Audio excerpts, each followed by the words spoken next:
বিবাহিত জীবন। আসলে বিবাহিত জীবন ছেলেদের মানে এমন একটা জীবন, এই জীবনটাকে কি বলবে একটা ছেলে? একটা ছেলে এক প্রকার ফুটবল হয়ে যায়। একটা ছেলে মানে ফুটবল হয়ে যায়। যেমন দেখেন বউয়ের কাছে গেলে বাবা-মার বিভিন্ন কথা। আমার বাবা এটা করেছে, মা এটা করেছে, ভাই এটা করেছে, বোন এটা করেছে। আবার দিন শেষে যখন বউয়ের কাছে যাব বাবা-মার কাছে যাব, তখন বাবা-মা বলবে, "তোর বউ এটা করছে, ওটা করছে, তোর ছেলে এটা করছে, ওইটা করছে।" মানে এর কাছে গেলে এদের মানে বিচার মানে নালিশ, আবার এর কাছে গেলে এদের নালিশ, মানে বইয়ের কাছে গেলে বাবা মার নালিশ, বাবা মার কাছে গেলে বইয়ের নালিশ।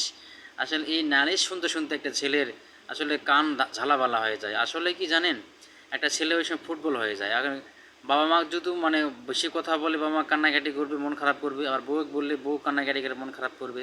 আসলে একটা ছেলে কোন দিকে যায় তখন? আসলে তারা বোঝে না। আসলে মানুষ সমাজে আসলে আমার সমাজে, আমাদের সমাজে বাবা মা বউ এগুলো বোঝে না, একটা ছেলের মাথার উপর দিয়ে যায়।